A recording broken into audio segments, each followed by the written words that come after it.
हसन नवाज के कॉन्टेक्स्ट में ना ये वीडियो बहुत ज़्यादा इंपॉर्टेंट है, तो आप लोगों ने इस वीडियो को देखना भी है और इस वीडियो से रिलेटेड आप लोगों ने आवाज़ भी उठानी है। पूछे क्यों? आपको एक मिडिल ऑर्डर में अच्छा बैट्समैन मिल गया, आपको पता चल गया है कि वो लड़का फिनिशर है, मैच जितवा कर आपको बाहर आता है, नॉट आउट भी आ जाता है, अपनी तरफ से फुल फ्लेज जिसे कहते हैं जोर लगाता है। आप उसकी टेक्निक से रिलेटेड कह सकते हैं कि बहुत कोई ऑर्थोडॉक्स किस्म की टेक्निक नहीं है, लेकिन आपको ये पता चल गया कि वो लड़का मुंह में पड़े हुए यॉर्कर को भी सीधा छक्का मार सकता है। जैसे आज उसने वो क्या नाम है उसका, जॉर्डन के वो जो भी उनका लेफ्ट आर्म पेसर है वेस्ट इंडीज़ का, उसको मारा, आपने देखा। ठीक है यार, क्या नाम था उसका, ठहरो यार, हाँ ब्लेड्स को, ठीक है। और वो सीधा बड़ी अच्छी शॉट्स खेलता है, गुड इनफ है। आपने उसके दोनों जिसे कहते हैं मैचेस में रन्स भी देख लिए। पहला ओडीआई मैच उसने आपको मैच जितवाया, 63 रन्स किए 54 बॉल्स के ऊपर, 116 के स्ट्राइक रेट्स के साथ, 3 छक्के मारे, 5 चौके मारे। हुसैन तलत के साथ उसने बड़ी ज़बरदस्त किस्म की पार्टनरशिप लगाई। आप लोगों को जनाब उन्होंने मैच जितवा दिया, गुड इनफ है। बैटिंग उसने की 6 नंबर के ऊपर। अच्छा, आज सेकंड ओडीआई के अंदर उसने फिर 36 रन्स की इनिंग खेली है, नॉट आउट है। अनफॉर्चुनेटली बारिश होगी, मजीद उसे ओवर नहीं मिल सके, वरना वो आज भी आपको ठीक ठाक किस्म के रन्स करके दे जाता। 3 छक्के आज भी वो मार गया था, और 2 छक्के उसने बारिश में मारे हैं, जब बारिश गिर रही थी। बारिश में छक्का मारना इतना आसान नहीं होता, ग्लव गीले हो जाते हैं, बैट की ग्रिप जो है वो हल्की सी आपके हाथ में स्लिप कर रही होती है, इट्स नॉट ईजी। उस पर भी वो 2 छक्के मार गया। एक उसने यॉर्कर ये ब्लेड्स के ही सीधा छक्का मारा, और दूसरा भी इनफैक्ट ब्लेड्स को ही मारा था, उसकी स्लोअर वन इसने पिक करके लॉन्ग ऑन के ऊपर से मारी थी। मेरा इशू क्या है? मेरा इशू यह है कि हसन नवाज को ना उमर अकमल ना बनने देना। उमर अकमल की ख़राबी वाइड बॉल क्रिकेट में उसकी एक मेन रीज़न ये है कि उमर अकमल को ये बहुत लेट बैटिंग कराते थे, और उमर अकमल का इन्होंने एक नंबर्स की बहुत शफलिंग की है उसके साथ। आप जाकर उमर अकमल की ओडीआई और T20 क्रिकेट देख लें, स्पेशली T20 क्रिकेट। चलो उमर अकमल के टाइम के ऊपर T20 क्रिकेट में तो बहुत ज़्यादा शफलिंग नहीं थी। अभी भी मेरे नज़दीक आपको ना, आप कहते हैं कि ठीक है आपको शफलिंग करनी चाहिए बैटिंग ऑर्डर में, कोई एक सर्टन बैटिंग पोजीशन के ऊपर आप वो नहीं करते ही, चलो ठीक है आपकी बात मान ली, लेकिन कुछ प्लेयर्स के साथ तो होता है ना। मिसाल के तौर के ऊपर आपको पता होना चाहिए कि आपके जो ओपनर्स हैं वो ओपनर ही खेलेंगे यार, उनको पावर प्ले को डोमिनेट करना आता है, तो वो पावर प्ले से नीचे कुछ नहीं कर पाएंगे, ये आपको बड़े अच्छे तरीके से पता है। अब बाबर आजम को आप T20 में मैक्सिमम पहली 3 में से कोई एक पोजीशन दे सकते हैं, उससे नीचे नहीं देंगे, क्योंकि बाबर आजम उन नीचे की पोजीशंस के ऊपर कुछ नहीं कर पाएगा। सेम केस हसन नवाज का है। हसन नवाज को आप T20 क्रिकेट में 1 नंबर दे दें और उस पर पक्का रखें। T20 क्रिकेट, ओडीआई क्रिकेट में भी आप उसको बहुत 6-7 number is way too late भाई, क्या हो गया है? हसन नवाज को कहीं ऊपर खिलाओ। अब द प्रॉब्लम इज़ कि आपका ओपनर तो जारी बात है, ओपनर तो आपके पक्के हैं, फिर नंबर 3 पे आपका बाबर है, 4 पे रिजवान भाई हैं।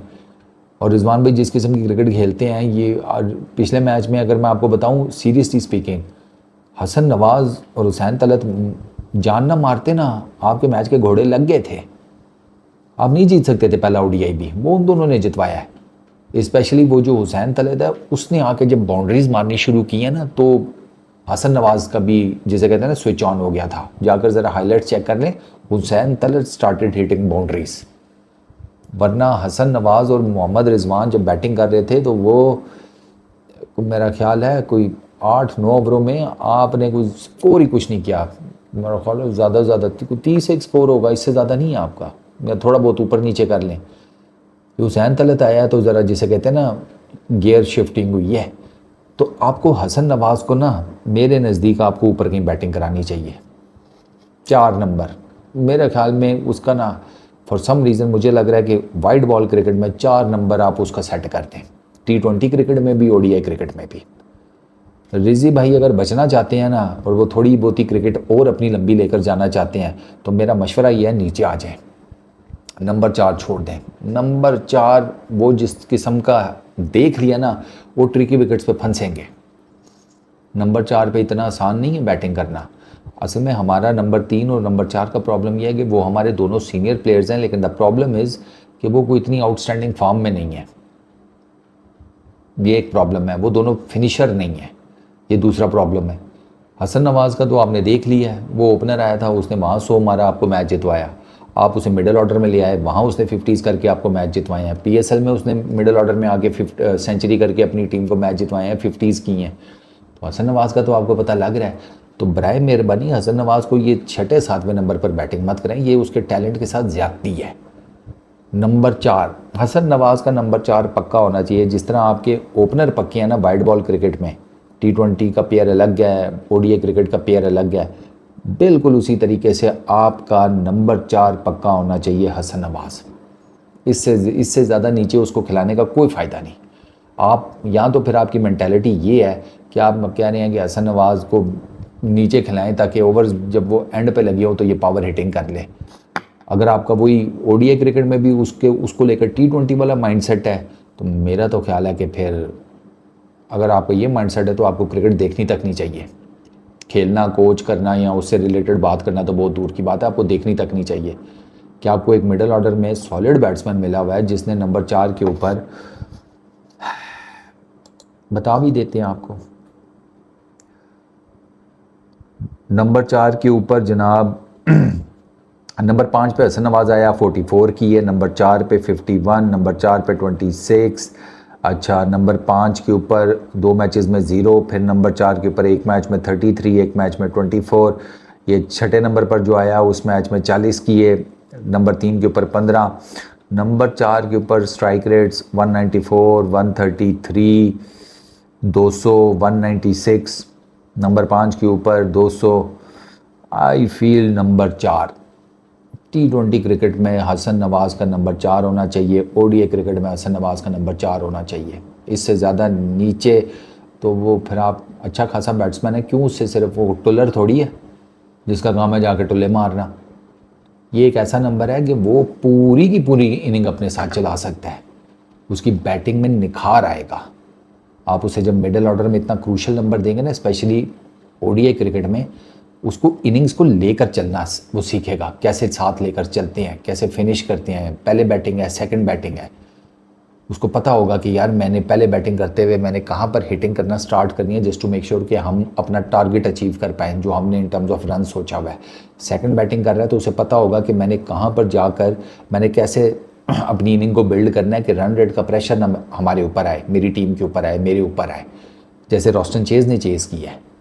उसका हमने देखा है वो शुरू में था वो फंसा हुआ, लेकिन बाय द टाइम उसको सिंगल डबल उसने छक्के लगाने शुरू किए हैं, ईजी हो गया।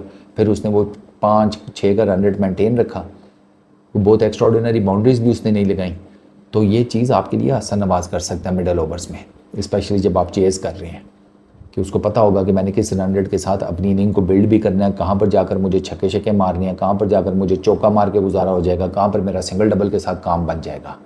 ये चीज़ें वो सीखेगा जब आप उसे एक प्रॉपर बैटिंग देंगे, एक नंबर देंगे, और वो नंबर मेरे नज़दीक हसन नवाज़ का वो 4 बनता है।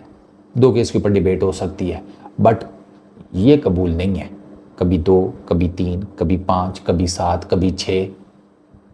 ये क्या चल रहा है भाई? 72 सीटर बस में बैठा हुआ है, आप कंडक्टर हैं यार, तेरे साथ तो कोई है नहीं, अकेला है, तू उधर पीछे जाके बैठ जाए, इन्होंने बैठना है, इनके साथ 2 लेडीज़ हैं। अच्छा जी, वहाँ जाके बैठ गया, वहाँ जनाब एक और फैमिली आ गई, उठ के मेरा बेटा पीछे चला जाना, यहाँ पर फैमिली बैठेगी। ये क्या चल रहा है भाई? वो 72 सीटर कोच में नहीं बैठा हुआ सिंगल लौंडा, पाकिस्तान की क्रिकेट टीम में है और सबसे बेहतरीन बैटिंग इस टाइम आपको उसी की नज़र आ रही है।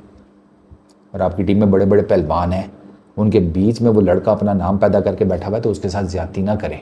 वाइड बॉल क्रिकेट में उसका एक नंबर पक्का करें, वरना मैं आपकी माँ पैंट कर दूंगा। सिंपल। इस वीडियो में इतने, अपना बहुत ख्याल रखना, नेक्स्ट वीडियो में मुलाकात होगी। Peace out.